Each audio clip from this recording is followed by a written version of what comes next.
আসসালামু আলাইকুম। মোটামুটি হয়ে আসছে আমাদের মাংস, আরও হবে, আরেকটু ঘন হবে। দেখেন, আল্লাহর মহিমা, কুরবানি, আল্লাহর নামে দেওয়া। যত কেনা মাংস কালার এরকম এত সুন্দর হয় না।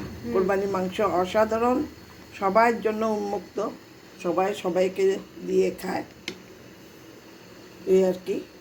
দেখো কি সুন্দর কালার হয়েছে। এখানে বেশি আমি রান্না করিনি আজকে, 6-7 কেজি হবে, এই আর কি। ধন্যবাদ জানাচ্ছি। আর সবসময় কোরবানি মাংসের মধ্যে টালা জিরা দিবেন। টালা জিরা, লং এবং গোলমরিচ একটু তেলে বেটে দিবেন, খুবই মজা লাগবে খেতে। আর একটু দই দই দিবেন, টক দই। ধন্যবাদ, ভালো থাকবেন।